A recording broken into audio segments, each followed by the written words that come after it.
Sir सबसे पहले तो हाँ। बहुत बहुत थैंक यू यहाँ पे हमारे साथ आने के लिए। और मैं थोड़ी सी नर्वस हो रही हूँ बिकॉज आप क्यों? कभी टीवी थैंक पे यू। सर बचपन से मतलब तारक मेहता हर बच्चे का फेवरेट शो होगा। और ऐसे हर कोई जी अपने आप जी। को टप्पू सेना का मेंबर समझता है। तो अगर किसी फैन के सामने उनके फेवरेट एक्टर्स आ जाए तो थोड़ा नर्वसनेस होता है, तो प्लीज उसके लिए मैं एडवांस में अपॉलॉजीज नहीं, कोई बात नहीं, कोई बात नहीं। तो सर सबसे पहले मुझे बताइए, 12 साल और 3,000 से ज्यादा एपिसोड्स और तारक मेहता लगातार टीआरपीज में टॉप पे रहता है, तो किसको श्रेय देते हैं आपकी लगातार ये जो जादू है वो बरकरार है इतने सालों से?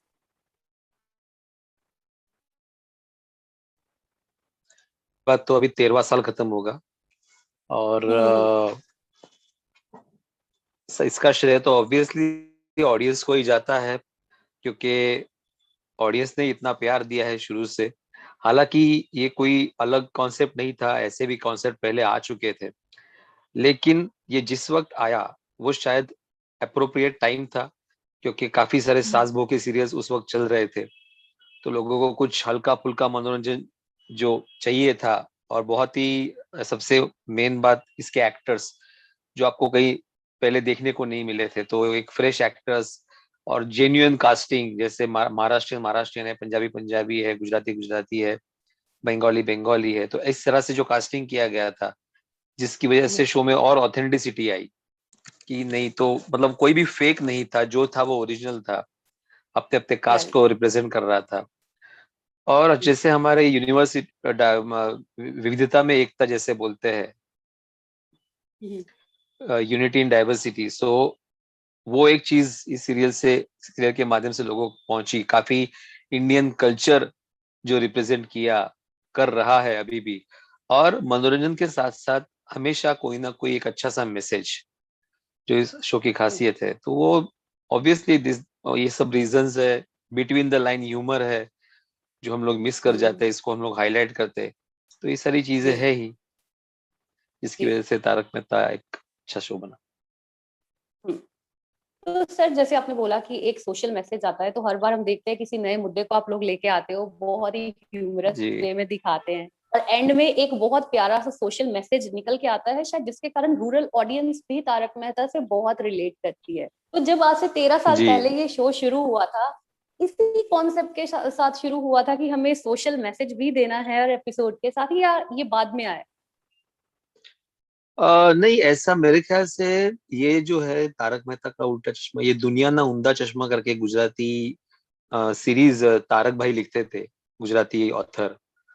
वो चित्रलेखा मैगजीन में वो सीरीज लिखते थे। वो हालांकि कहानी थी जेठालाल, चंपकलाल और टप्पू, मेन उसके पात्र थे, और उसके इर्द गिर्द वाले जो पात्र थे उसको हमारे आसिफ भाई ने उनको उस पूरे स्टोरी को एक कॉस्मोपॉलिटन रूप दिया, जिसमें हर एक पूरे जैसे इंडिया में कैसे हर एक कास्ट के लोग रहते हैं, तो उस उन्होंने वही सोसाइटी में पूरा एक मिनी हिंदुस्तान बसाया।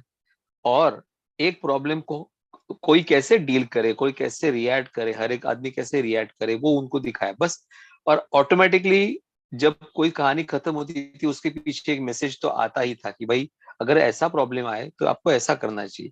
तो हम लोग की टैगलाइन ही वही थी कि प्रॉब्लम्स तो है सबके साथ, बस नजरिए की है बात। मतलब प्रॉब्लम्स तो बिल्कुल हर एक के बिल्कुल। लाइफ में होते हैं, लेकिन आप किस तरह से उस प्रॉब्लम को देखते हो, किस तरह से आप इस प्रॉब्लम को फेस करते हो पॉजिटिविटी के साथ, और उस प्रॉब्लम का आप सोल्यूशन निकालते हो, ये बेसिकली फंडा था हमेशा की तरह, और आज भी ऐसा ही चल रहा है। और शायद इसीलिए ऑडियंस इतना ज्यादा हर एक करेक्टर के साथ रिलेट करती है। तो सर जुड़ी एक हुई है चीज जो बिल्कुल। जान बिल्कुल। तो सर एक चीज जानने के लिए जो मैं बहुत टाइम से क्यूरियस हूँ, जब आप एक किरदार जो इतना आइकॉनिक बन चुका है और इतने सालों से लोगों के साथ जुड़ा हुआ है, और जी। आप रोज उसको पर्दे पे निभाते हो, तो जब आप घर आते हो कभी हम्म। कितनी मुश्किल होती है मंदार से भिड़े में स्विच ऑन स्विच ऑफ करने में? कभी ऐसा हुआ कि घर पे आके भी भिड़े के किरदार में है? नहीं नहीं, ऐसा तो नहीं हुआ, क्योंकि हाँ, दोनों में एक चीज कॉमन है कि मैं भी भीड़े की तरह डिसिप्लिन हूँ रियल लाइफ में। और मेरे हिसाब से आप अगर डिसिप्लिन हो तो आप सक्सेसफुल हो सकते हो, ऐसा मेरा मानना है।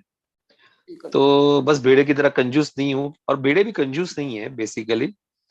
भिड़े अपना उसूला वाला बंदा है, एक टिपिकल मिडिल क्लास फैमिली से बिलोंग करता है, उसके उसूल है, वो एक आदर्शवादी शिक्षक है, प्लस सोसाइटी का सेक्रेटरी है, जिसको कोई पेमेंट नहीं मिलती लेकिन फिर भी वो अपना काम बहुत ईमानदारी से करता है। और उसकी बिल्कुल। बेटी है जिसको वो बहुत प्यार करता है, उसकी बीवी है जो उसको उसका हाथ बटाती है। तो रियल लाइफ में तो ऑब्वियसली अलग ही हूँ मैं, भिड़े की तरह नहीं हूँ, लेकिन डिसिप्लिन पक्का है, तो स्विच ऑन स्विच ऑफ करने में टाइम नहीं जाता। ओके। और सर एक टेलीविजन की खासियत है कि जब आप कोई किरदार निभा रहे होते हैं तो लोग आपको आपके नाम से ज्यादा उस किरदार से जानने लग जाते हैं। तो आप इसको पॉजिटिव तरीके से देखते हैं या नेगेटिव, कि लोग अगर आपको नहीं देख रहे हैं तो दे बिल्कुल, लाइक भिड़े भाई? दी बिल्कुल पॉजिटिव तरीके से ही देखूंगा मैं, क्योंकि अगर आप देखेंगे तो अभी अमजद खान भाई ने भी बहुत सारे रोल किए लेकिन उनको गब्बर से ही ना जाना गया।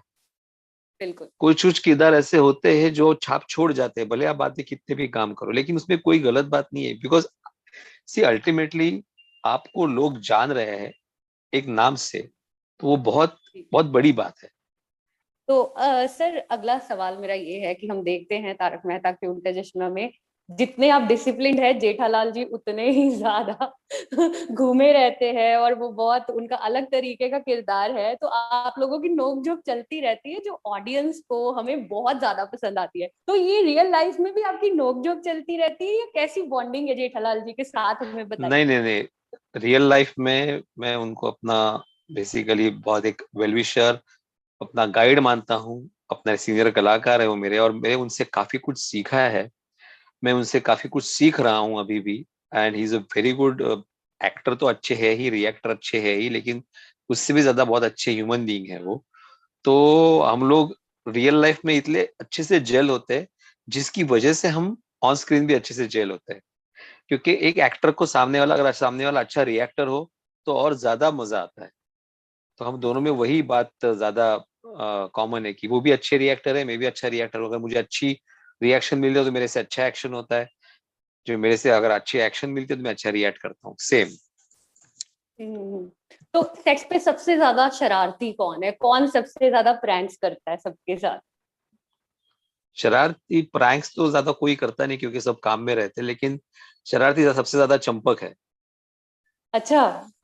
हाँ। कोई कोई कोई कोई हमें याद कोई प्रैंक बताइए जो आपको याद हो, जिसे सोच के अभी भी हंसी आ जाती है कि अरे चंपक ने ऐसा कर दिया था एक एक बार बार। वो बबीता जी, मतलब मुनमुन जी बैठी थी, हम लोग सेट पे बैठे थे, ऐसे ही शूट के बीच का टाइम था, और हम्म। बबीता जी कॉकरोच से बहुत डरती है, तो उसने कुछ सब फेक प्लास्टिक का कॉकरोच उस पे डाल दिया था।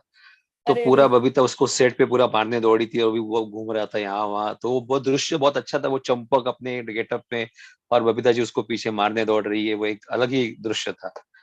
और हमारे आजाद भाई थे बहुत अच्छे, आजाद भाई को भी चंपक बहुत परेशान करता था, लेकिन बहुत हम्म। क्यूट थे आजाद भाई, ज्यादा कुछ बोलते नहीं थे, बोलते थे कि भाई एक दिन तुम पे बैठ जाऊंगा मैं, उस पे केस भी नहीं होगा। तो कभी चंपक जी ने आपके साथ प्रैंक नहीं किया? नहीं, हम लोग तो, मेरे साथ तो ज्यादा नहीं, क्योंकि हम लोग एक ही रूम में बैठते हैं, मैं okay okay Champak okay Dilip okay. भाई, तो मेरे साथ नहीं किया ज्यादा। अय्यर के साथ ज्यादा किया, अय्यर को एक बार रूम में हम्म। बंद कर दिया था, और बाद में वो सेट पे लेट आया तो उसको डांट पड़ी डायरेक्टर से, तो बोलता है किसी ने मुझे बंद कर दिया था, तो उसको बाद में पता चला कि चंपक ने बंद कर दिया था, बाहर से कड़ी लगा के चले गए थे सब शूट पे, और वो यहाँ पे टक टक टक टक कर रहा है कोई, और बाद में जब 15-20 मिनट वेट किया, तब जाके स्पॉट बॉय ने जाके दरवाजा खोला और फिर वो आया। ओके। मतलब सेट्स पे उसका खूब मोबाइल भी मस्तियां होती रहती छुपाया है। था ताकि वो किसी को फोन ना करे। अरे। जी ऐसे काफी चलता रहता था। हम्म। तो सर अभी तो टप्पू सेना बड़ी हो गई है, जब हम छोटे थे हम जी टप्पू सेना को देखते तो हमारा बड़ा मन करता था कि हम भी किसी तरीके गोकुल धाम में घुस जाए। तो जब ये बच्चे हाँ, छोटे थे सीरियल में, तो कभी बच्चों ने परेशान नहीं किया आप लोगों को, आपको या यूनिट को, कि आपको लगे अभी बच्चे ने भी नाक करती में दम है, कर दी? अभी भी नाक में दम करती है, अभी भी भिड़ा हाउस पे सीन होता है तो कोई शांत बैठता नहीं, हम लोग को भी बोलना पड़ता है कि जाओ यहाँ से, मतलब इतना शो, इतनी बड़बड़ चा चा चा चा चलता रहता है ना, अभी क्या बोलूं। तो सर आजकल की जो जनरेशन है, आपको पता है सेल्फी स्नैपचैट इसमें लगे रहते हैं, तो कभी आप लोगों को नहीं करते कि चलो एक स्नैप बनाते हैं? कौन सबसे ज्यादा सोशल मीडिया चलाता है टप्पू सेना में से? अभी तो राज है सोशल मीडिया पे ज्यादा, सबसे ज्यादा एक्टिव, फिर पलक है। बाकी तो ओके टाइप से, लेकिन ये दोनों काफी ज्यादा एक्टिव, उनका यूट्यूब चैनल भी है खुद का, तो उनको चलता वाह। रहता है। पर लेकिन हाँ, काम के वक्त बहुत सीरियस ही रहते हैं सब, कोई ऐसे सेल्फीज वेल्फीज नहीं बनाते। जब उनको टाइम होता है उनके पास, तो अपने हिसाब से वो सब वीडियोस वीडियो सब बनाते हैं। तो सर अभी इतने सारे साल हो गए हैं, तो बहुत सारी ऑफ कोर्स मेमोरीज बनती होंगी हर दिन, कोई नई यादगार आपको बनती होंगी। तो मुझे और ऑडियंस को जाननी है एक वो यादगार पल जो आपको लगता है कि लाइफ टाइम साथ रहने वाला है। तारक मेहता के सेट्स पे कभी ऐसा सबसे, कुछ हो गया था? बिल्कुल बिल्कुल, एक तो सबसे बड़ी और जिसे बोलते हैं ना कि गंगा नहा है, जब हम्म। अमिताभ बच्चन जी हमारे सेट पे आए थे प्रमोशन करने के लिए, ओ। भूतनाथ हम्म। दूसरी, जो उनका जो पार्ट 2 रिलीज हुई थी, जो वो जी। 3 से 4 घंटे हमारे सेट पे थे, वो अद्भुत समय था। जिसको पूरी, जिसको देख देख के बड़े हुए, जिसके डायलॉग बोल बोल के एक्टिंग सीखी, या जिन्होंने पूरे, मतलब रात रात भर जाग के जिनके वीडियोस पे फिल्में देखी, ऐसा जो एक हम्म। किरदार सामने खड़ा था, और उस इस उम्र में भी उनके, उनका काम के प्रति लगाव जो था, वो देख के मतलब एक तो हम लोग दंग रह गए। और दूसरी बात, उनसे जब मैं गले मिला, मैंने उनसे पूछा कि मैं एक बार आपको गले मिल सकता हूँ, तो उन्होंने खुद से गले लगाया। तो ये सबसे बड़ी, और वो लोग बोलते हैं, गंगा नहाए वाली बात थी। वाओ, बहुत बढ़िया। मुझे खुद गूजबम्स आ रहे हैं सुन के कि अमिताभ बच्चन सर जी का है वैसा। तो अच्छा सर, बिल्कुल अभी बिल्कुल। तारक मेहता की एनिमेटेड सीरीज आ रही है, तो जब आपको पता हाँ जी। लगा कि अब कार्टून्स भी बनने जा रहे हैं, तो टीम का क्या रिएक्शन था, पूरे क्रू का क्या रिएक्शन था कि वाओ अब कार्टून्स भी आ रहे हैं? अच्छा लगता है किसी एग्जैक्टली, इसमें आपको पता चलता है कि आपकी पॉपुलैरिटी क्या है। आपकी जी। पॉपुलैरिटी उस हद तक है कि आपके कार्टून किरदार बनते हैं, आपके छोटे छोटे आपके खिलौने बनते हैं, मार्केट में आते हैं। तो बहुत अच्छा लगता है, एक ऐसा लगता है कि भाई काफी बड़ा अचीवमेंट हम कर चुके हैं। और ये भी अच्छी लगती है कि भाई लोगों, बच्चों को, बेसिकली पहले हम लोग कार्टून पे डिपेंड रहते थे, विदेशी कार्टून्स पे सबसे ज्यादा वो हमारे यहाँ पे आते थे, जैसे मिकी माउस हो गया, या डक हो गया, स्पाइडरमैन हो गया। पहले हमारे जमाने में तो वही हुआ करता था कि हम लोग देखते थे। लेकिन आज हम लोग इतना, इतने प्रगत हो गए हैं, इतने प्रोग्रेस कर लिया कि हमारा अपना खुद का एक, खुद की स्टोरी रहती है, खुद के किरदार रहते हैं। और वो जब किरदार आपसे रिलेटेड हो, तो बहुत प्राउड फील होता है। बिल्कुल। तो आप कितने एक्साइटेड हैं भिड़े का कार्टून वर्जन देखने के लिए, क्या आपने देख लिया? वही, मैं एक्साइटेड तो हूँ ही, साथ में पब्लिक की रिएक्शन, मतलब खासकर बच्चों की रिएक्शन जानने के लिए भी काफी बेताब हूँ कि उनको कैसा लग रहा है वो सब। बिल्कुल। तो सर मुझे और ऑडियंस को एक और चीज जाननी है कि भिड़े भाई का सेट्स पे सबसे ज्यादा अच्छा बॉन्ड किसके साथ है? कौन आपका बेस्ट फ्रेंड है तारक मेहता के मेरा सेट्स नहीं, मैं ऐसा बोल नहीं सकता, क्योंकि मेरे सभी दोस्त अच्छे हैं। सबसे पे? ज्यादा बॉन्ड, अगर आप बोला, मैं बोलूँ तो सोनालिका जोशी जो मेरी वाइफ का रोल प्ले करती है, उनके साथ रह चुका है, क्योंकि हमने पहले भी काम कर चुके हैं। क्योंकि ऑब्वियसली उनके साथ ज्यादा सीन करता हूँ मैं, तो हम लोग का काफी अच्छा बॉन्ड है। बाकी तो हर किरदार के साथ मेरा अच्छा बॉन्ड है। ओके। तो सर एक और चीज कि इतने सालों से आप टेलीविजन कर रहे हैं, तो ऐसा कोई किरदार है अभी ना, एक्चुअली लास्ट ईयर जब लॉकडाउन हुआ था तो रामायण महाभारत वापस आया, तो कभी आपको ऐसा लगा कि कोई माइथोलॉजिकल करेक्टर आपको प्ले करना है? अगर कोई करेक्टर आपको आज के टाइम में बोला जाए कि क्या प्ले करना चाहते हैं अपार्ट फ्रॉम भिड़े भाई, तो कौन सा वो नहीं नहीं करेक्टर नहीं होगा? नहीं, मैथोलॉजिकल मैं बिल्कुल भी नहीं प्ले करना चाहता। क्योंकि उसका एक जो टिपिकल स्टीरियोटाइप हम देख चुके हैं रामायण या महाभारत में, हम लोग उसी को जी जी फॉलो जी करेंगे। तो कुछ नई चीज तो जी हम लोग जी करेंगे नहीं। और एज एन जी जी जी actor I will not be satisfied performing that. मुझे एज एन एक्टर बहुत अच्छे से अलग अलग किस्म के रोल करने में बहुत मजा आएगा, but not mythological, because mythological का एक जो बैठा हुआ है अपने सबके दिमाग में, एक जी टिपिकल, जी जी जी वैसा ही परफॉर्म होता है, आप वैसा ही करोगे। आप उसमें कुछ जी अलग चीज नहीं कर सकते, बिकॉज लोगों की धार्मिक भावना उसके साथ जुड़ी हुई होती जी जी जी जी। तो सर इतना मतलब बहुत सारे फैंस आपको मिलते होंगे, डेली मिलते होंगे, तो कोई एक क्रेजी फैन एनकाउंटर आपको याद हो कि यार ऐसा कोई फैन मिला था बिल्कुल अतरंगी, जो आपको देख के बिल्कुल गदगद हो गए, जैसे आप अमिताभ बच्चन साहब के हाँ सामने हो मतलब गए थे? ऐसे तो काफी सारे फैंस हैं, लेकिन एक फैन बहुत मैं बोलना चाहूंगा, अहमदाबाद गांधीनगर से फैन था। हम लोग शूटिंग कर रहे थे, कांदिवली में हम लोग का सेट हुआ करता था। तो बंदा, बच्चा मतलब मैं बोलूंगा तो 17-18 साल का रहेगा, वो जी। गांधीनगर से भागकर ट्रेन में बैठ के हमारे सेट पे आया था और मुझे मिलने आया था। मेरा सबसे बड़ा फैन, वो वाह।